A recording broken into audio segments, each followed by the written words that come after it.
السلام عليكم ورحمة الله وبركاته. ازيكم يا حبايب قلبي؟ عاملين ايه؟ وحشتوني كتير جدا جدا. يا رب تكونوا بصحة جيدة وفي احسن حال، اللهم امين يا رب العالمين. زي ما عدتكم كده بروتين بقى يومي كده عن الغسيل. وقلنا بقى بعد ما نضفنا الحتة وشفتوا معايا المكان كده قدام الباب، تعبت فيه والله. قعدت انضفه واعمله، وانا كنت موعداكم ان انا هطلع الغسالة وهنغسل بقى بره مع بعض كده في الطراوة. طبعا انا كنت منضفة المكان ده كله الصبح بدري، ورشيته ونضفته وظبطت المكان زي ما انتوا شفتوا معايا في الفيديو اللي فات كده. وشوفوا قدامكم اهو انا خليته نضيف وبقى زي الفل كده. وقلنا ايه ان انا هنجيب بقى الغسالة وهنطلعها وهنغسل بره مع بعض كده في الحتة النظيفة دي وفي الطراوة، ونرجع ايام زمان كده واحنا مع بعض يا حبايب قلبي كده. انا قلت بقى نوره ما كانتش اصلا معايا في فيديو التنظيف اللي بره ده خالص، كنت انا وهبه الصغيره بس. وجات نوره بقى كانت نايمه في الوقت دوت، ما رضناش نصحيها عشان كان بدري. ونوره بقى ما تحبش حد يصحاها بدري خالص، فهي سيبناها نايمه براحتها.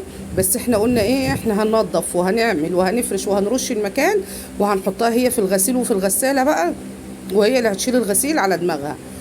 طبعا هي لما قامت وطبخنا واتغدينا وخلصنا، احنا عملنا فيديو النظافه ده كان الصبح بدري يا حبايبي، حوالي الساعه 8 او 9 كده بدري. طبعا قمت انا وهبه بدري ونضفنا وعملنا المكان وظبطناه. على بال ما نوره صحيت كده بقى، صحيت على الساعه 12 الظهر كده. طبعا احنا في اجازه وكلنا عارفين بقى، فبسيبها تصحى براحتها، ما بغلسش عليها لحد ما هي تقوم كده من نفسها وتقوم بقى ايه تشوف وراها ايه. كنت انا غسله المواعين ومسحت وظبطت البيت كله، ورجعت نظفت قدام البيت وكده. فايه قامت قالت يا ماما ايه ده انت عملت ده كله لوحدك؟ قلت لها اه انا ما حبيتش اصحيكي علشان انا هسيبك انت بقى للغسيل والغساله. كان عندنا غسيل مكون كتير، وطبعا زي ما انا قلت لكم محمد ابني عندي، وكل واحد بقى استحمى واللي قلع غيار واللي ما اعرفش ايه. وطبعا نظافه بنظافه بقى، احنا كنسنا ورشينا وظبطنا قدام الباب ونظفنا البيت وعملنا غدا واتغدينا وظبطنا. وجيت الساعه 7 العصر كده، طلعت الغساله، كانت جو طراوه بقى وجميل والشمس غابت. وهبه مسكت الخرطوم قالت انا هعمل لك الغساله. طبعا في حنفيه بره زي ما انتم شايفين كنت برش منها المكان. دي الخلطه اللي انا بعملها معاكم، اللي هو الكلور مع صابون البريل السائل دوت الابيض، وشويه بطاس، وبحطها ده الهدوم البيضه بس علشان خاطر تنظف بس الهدوم البيضه. وانتوا عارفين بقى الابيض بقى ما يصفرش ولا حاجه معاك. الكلور لوحده بيصفره، اما مع الخلطه اللي انا بقول لكم عليها دي مع البريل والبطاس والكلور بينظف مع المسحوق اللي انت بتحطيه بقى، ايا كان المسحوق اللي انت بتستعمليه وبتحطيه. انا طبعا حطيت الخلطه بقى وايه، قلت هحط الغسيل الابيض. هبه ملت معانا الغساله، وطبعا كالعاده ظبطنا النور الموضوع، ملينا لها الغساله وجهزنا لها الخلطه والمسحوق، وبالخرطوم ظبطنا الدنيا كلها. حتى هي ما رضتش تشيل الغساله تطلعها، احنا شلناها لها. على هي كانت ساعتها بتغسل في المواعين بتاعه الغدا، وقلنا لها خلاص خلصي المواعين على بال ما احنا نطلع لك ونظبط لك واوصل لك الفيشه، عشان هي بتخاف توصل الفيشه في الكهرباء وكده يعني. وخليكي انت بقى ايه، تعالي اطلعي على الجاهز على الغسيل على طول. طبعا كانت واقفه بتحط بطه هنا معانا. انا حطيت لها المسحوق وسبتها تملى الغساله، وطلعت لها الغسيل الابيض، وهي قالت انا هحط انا يا ماما. قلت لها خلاص ماشي. وحطت هي الغسيل واشتغلت معانا شويه بطه برضو. ساعات بتساعدنا وساعات بتنعكش لنا الدنيا. هتشوفوا اصلا الالعاب اللي انا لميتها الصبح كلها وتعبت في المكان ونضفته، هتشوفوا الالعاب فردتها تاني ورجعت قعدت تجيب العربيات واللوادر وتحفر في الرمل وبهدلت لي المكان تاني بعد المكان. بصوا بقى الهوا هنا كان تحفه ساعتها بجد، والشمس كانت خلاص ما فيش شمس، راحت من المكان هنا. شوفوا المكان كله كان ضله. انا طلعت الغساله زي ما انتم شايفين كده جنب الباب، ووقفت بقى نوره زنبتها على الغساله، قلت لها يلا يا شاطره كده تعالي بقى علشان تورينا شطارتك في الغسيل.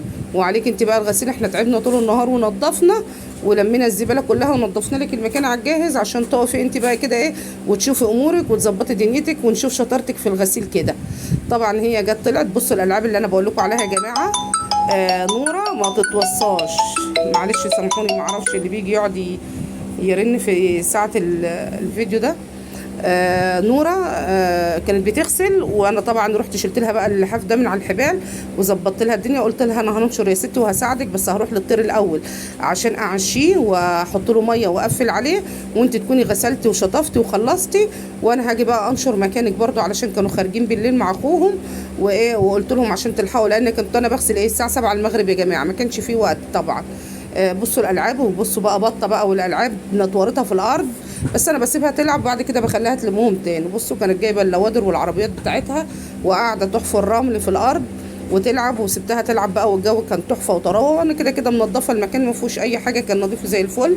انا قلت لنوره بقى كان في مكان ناشف كده ما كانش رشينا فيه ميه، قلت ده هنسيبه هنرش فيه ميه الغسيل، وكده كده الميه بتاعه الشطف اللي هتنزل في المكان لانه كله تراب، وقلت في عز ما الميه هتنزل عليه التراب دوت هيهبط شويه كده. طبعا انا جيت ساعدتها بقى، هي شطفت لي وظبطت لي الغسيل كله. كانت بقى الهدوم البيضه كلها بصوا غرزها تحت، عماله اقول لها يا بنت انا مش عارفه اوصل للابيض، حطاه في الطبق من تحت خالص. قلت لها خلاص طيب هاتي بقى انا هنشر انا مكانك، علشان انت برضو ايه كفايه عليكي كده عشان تلحقي تلبسي وتمشي مع اخوكي وتخرجي بقى انت واخوكي وكده. طبعا غسلت هدوم محمد ونشرتها الاول علشان خاطر برضو ايه محمد ابني، عشان خاطر تبقى في الاول الابيض، وعلشان هو ممكن يسافر بكره ان شاء الله، فقلنا بقى ايه يبقى نجهز له حاجته ودنيته برضو كده. وهي شطفت وانا بقى رحت للطير وجيت، رحت علفت في الحمام والبط والطيور والحاجه وظبطت لهم، كنت بعشيهم انا كده كده داخله لهم الصبح ومظبطاهم ساعه الصبح برضو، بس جيت قلت هدخل اخر النهار علشان اعشيهم برضو واقفل عليهم، ولازم ادخلهم بالصبح واخر النهار يعني. ما بكترش ان انا احط اكل يعني واخش مره واحده في اليوم، لا اصل هم جنبي يعني بتمشى حته كده وبروح لهم، وكده كده الجو كان طراوه وحلو، فقلت كده كده هروح بقى ايه اطمن عليهم وكده واشوف الحمام الزغاليل والدنيا واظبط، وبعد كده ايه اجي انشر مكانها. كنا اتغدينا وخلصنا وما فيش ورانا حاجه غير الغسيل، عملنا ظبطنا الغسيل والدنيا، وهي طبعا مشيت هي واخوها، وبعد كده بقى وبطه صغيره مشوا وراحوا خرجوا، وانا فضلت اتسلى بقى، فضيت الغساله ونظفت الحته والمكان وظبطت الامور واتسليت فيها، كنت لوحدي بقى لحد لما هم راحوا خرجوا وخدوا خروجتهم وجم كده بالليل بقى. الغسيل زي ما انتم شايفين كده يا حبايب قلبي، والله الجو بص الجو كان جميل ونشرت بسرعه، وكانت نوره بقى غاسله الغسيل وشطفاه على ان انا انشر بس كده. الجو كان تحفه بصراحه وكان يجنن، والهوا كان فيه بصوا مش هقول لكم بقى، طول الليل انا سقعت من كتر الهوا والمكان، كنت سقعانه بجد، والشمس خابطه في الغسيل الابيض خليته كده منور كده، وكان الجو جميل. ورجعت بقى ايام امي الله يرحمها وغسيل في الحوش زي ما انا قلت لكم. بصوا القطط بتيجي تنام في الضله تحت الهدوم عشان احنا طاردينهم بره وقافلين الباب السلك، وهم كده كده بقى مش لاقيين مكان يناموا غصب عنهم، فبيدوروا يا عيني على اي مكان ضله، بس والله بيصعبوا عليا برضو، بطلع لهم اكل بره واطلع لهم الميه برضو مهما كان اللي بيعملوه فيا واللي هم موريني النجوم في عز الظهر، بس برضو بقول دبه خرصه وبتصعب على الواحد، والجو حر، احنا يا بني ادمين مش مستحملين الحر، فما بالكم بقى القطط. بصراحه بقيت احط لهم الميه بره، ولما يكون في اكل او في حاجه بفضيه لهم بس بعيد عننا بقى عشان ما يجوش يدخلوا هنا تاني.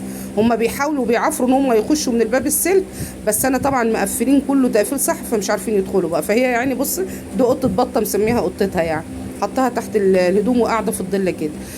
ده الفيديو بتاعنا يا حبايبي، يا رب يكون عجبكم ونال اعجابكم، يا رب يكون خفيف. شجعوني بقى بلايكات واشتراك في القناه عشان تكبر بيكم يا حبايب قلبي، ويا رب اكون عند حسن ظنكم كده واكون خفيفه على قلبكم. وده الفيديو بتاعنا النهارده، قلت كده روتين كده شويه غسيل في الحوش كده، نرجع ايام زمان وايام البركه ديت وايام امي الله يرحمها وامهاتنا كلهم، وربنا يخلي جميع الامهات يا رب. قلت مع بعض كده ده الفيديو بتاعنا، يا رب يكون عجبكم ونال اعجابكم، والسلام عليكم ورحمه الله وبركاته.